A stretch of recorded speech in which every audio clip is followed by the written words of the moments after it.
Hi guys, and welcome back to Teaching with Miss T. I am Michelle, a third grade reading and writing bilingual teacher in Texas. And today I'm going to be sharing with you how I'm going to be using booksource to create a digital library checkout system where students can browse through all of the books in my library and then decide what books they want to check out without actually having to touch the books.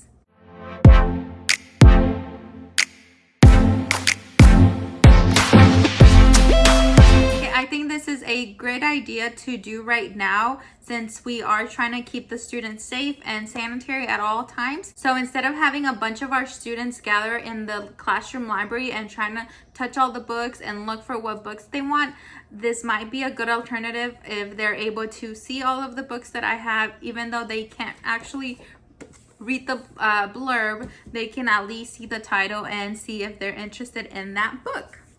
Okay, so the first thing that you have to do is create an account. And the website that we're going to be using is called classroom.booksource.com. So once you're here, you have the option to go in as a teacher or a student. If you go in as a student, it's going to give you the list of all of your students, and then that's how they can check out books. But we're going to start off with the teacher. So you can see what it looks like. So you are prompted to put in your teacher password, just to make sure that the students don't click on it and try to go in, which is really good. Okay, and then you're going to have your dashboard. So in the dashboard, you have a lot of really good information. They even have a diversity audit where you can see if your classroom is very diverse or if it's not. It gives you like different reading levels that you have, how many fiction and then nonfiction books you have. Keep in mind that these are just the books that I have been buying during the summer. I haven't had access into my classroom to go scan in all of those books yet. So then you can go ahead and start scanning all your books. So you're gonna be at the dashboard. You need to go to the library tab, and here is where you're actually gonna scan in all of your books. You can either buy a scanner and scan them in, or you can actually download the app and use your camera to scan them. So I think that's a great alternative if you don't want to go and buy it. I honestly don't think you need this. I think that downloading the app will go ahead and work out too. So I'm just showing you how to download it and what it looks like. You just scan in the ISBN barcode, and then it should give you all of the information such as the title, a cover page, and the reading level. I'm gonna scan in Kate the Camillo because of Winn-Dixie, and then I'm just gonna scan in the ISBN,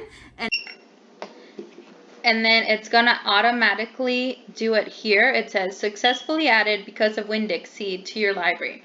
I think it's important for you to check this top part just to make sure that it did go in with the correct name. Sometimes, as you'll see in a moment, it's not going to give you a title because it's not a very popular one, and then you have to go in and edit it on your own. But if you go down here, you're going to see that it automatically alphabetizes it, and then it gives you the genre, the reading level, and I went ahead and added if it was a Spanish title, and this one is not, so it says no. Just because I am gonna have both in my library. Okay, but that's it. However, sometimes it does not have an ISBN number, and you actually have to look for it in the publishing page or the publisher page, and here you can see the ISBN number. Okay, these books are from First Books, so they're a special edition, so you can either use that one or you can do the trade edition. I like to use the trade edition because that one tends to have a cover picture already, and then the First Book ones sometimes don't. So it's just up to you. I would definitely suggest you highlight which one you use just so you can keep track of it. I'm gonna type it in.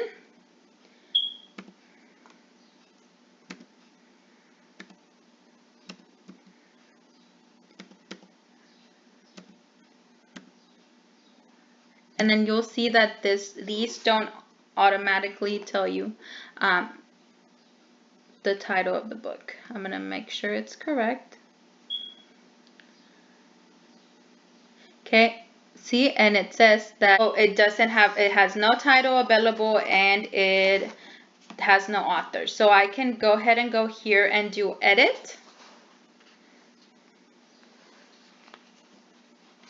And change the title, the author, select fiction, and do the reading level.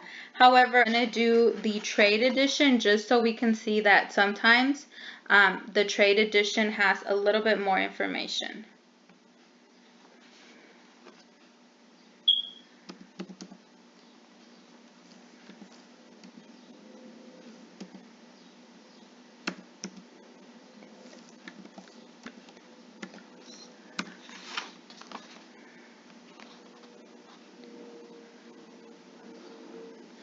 Okay, and then it says successfully added hard luck to your library. And then you go ahead and go find it.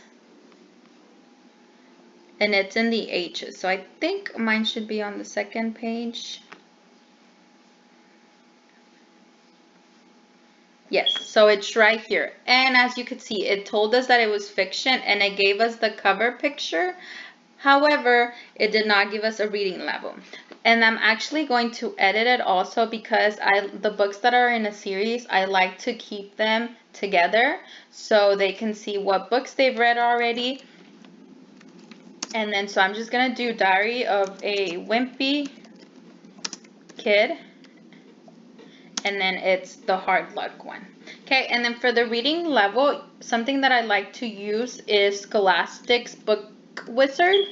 A lot of the books are going to be located here. So here we could do hard luck, or I could put Diary of a Wimpy Kid, and then it would probably show up.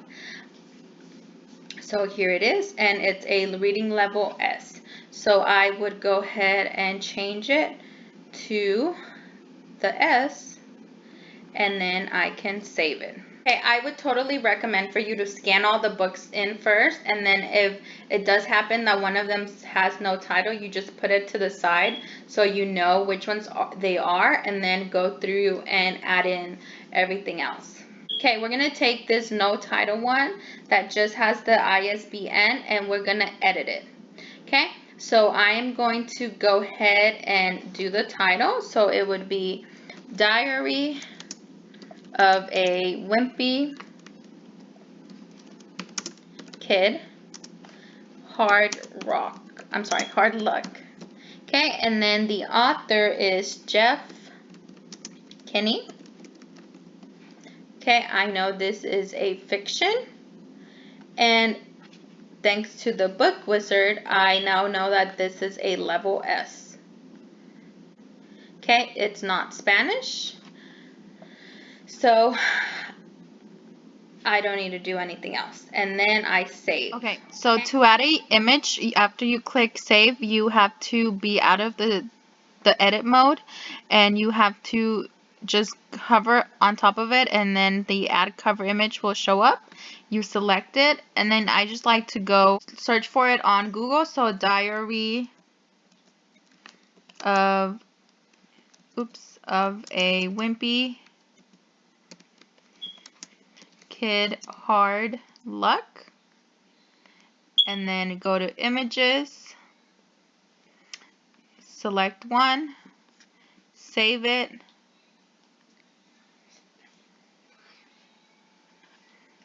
and then go and choose it. Something that is very important, downloads.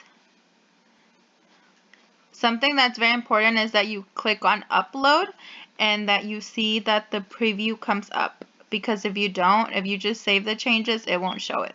So once the preview is up, you click on save changes, and there it is. We were able to do everything on it.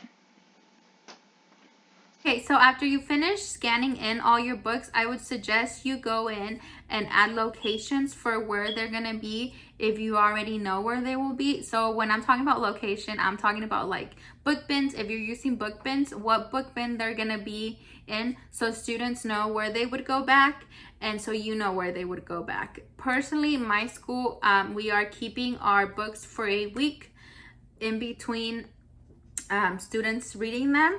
So, well, at least that's the plan right now. So it won't automatically go in, but I will be putting in afterwards. And so if you already know where your locations are of each of your books, so what are the bins called, you can go to settings and then go to adding your data.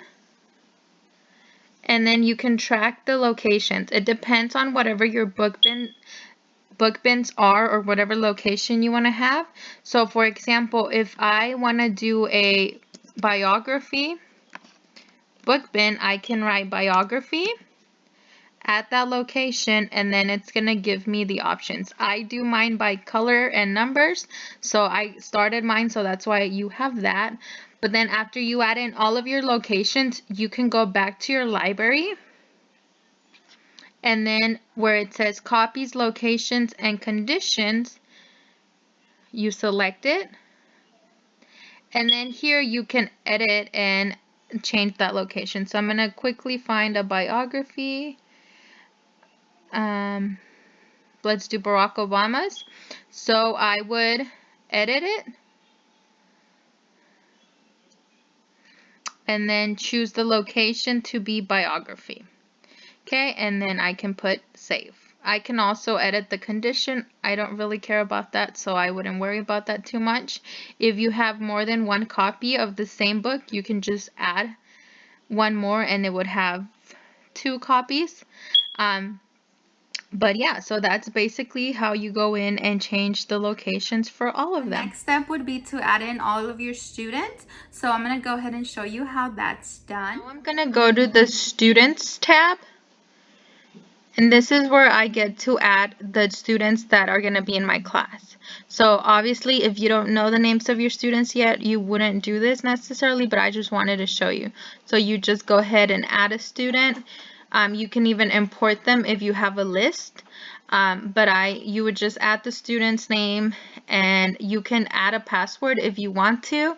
I'm not going to do it in this case, but you always can. And then you can even do the reading level. So if you know their reading level, which obviously we probably don't know yet, you can do it. I still haven't decided if I'm going to be doing reading level or not, but that's always good to have that option.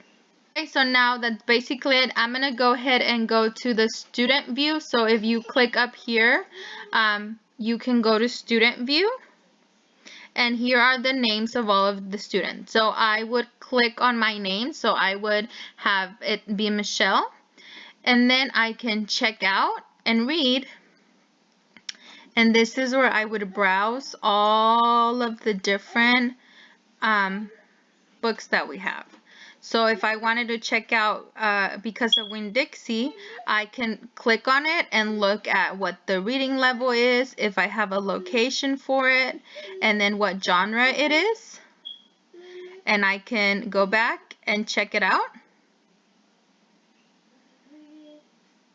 And then check out another book or click on I'm done. I'm going to go ahead and check out another book just so you can see. And I'm going to actually look for Barack Obama's just because we did put the location of that one already. So I would go back and check it out. Okay, and then I could go and click on I'm done, and it would go back to the list of all the students so another student could check it out.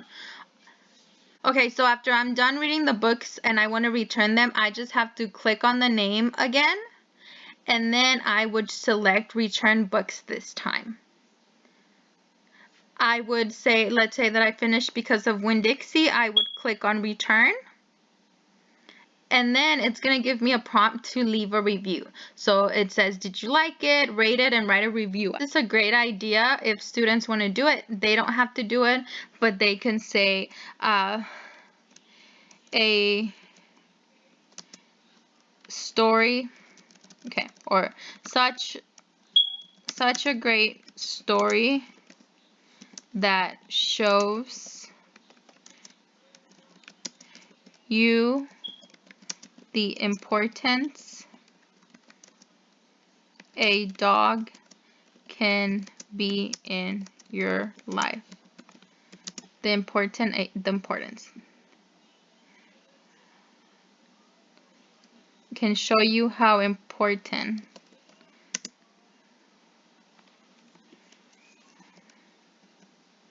a dog can be in your life. I don't know. And then they would rate it 5, 4, 3, whatever, and then submit their submit for return. And then it would say you can check out another book, you can return another book, or you can click on I'm done. And that is basically it. As you can see, there's so much more that you can do with it. So I definitely recommend for you to go check out the website, even if you don't know if you're going to be doing it or not, because it will honestly be time consuming whenever you are scanning all your books for that first time. However, I think it is very beneficial and it will really help students stay safe. Okay, so if you like it, make sure to give it a thumbs up so other teachers can find it and find a way to check out books in a more safe and sanitary way if possible. Please let me know down in the comments if you're gonna try this or if you know a little bit more about booksource. Like I mentioned, this is the first year that I am trying it out and I'm super excited. Thanks so much for watching and I'll see you next time. Bye!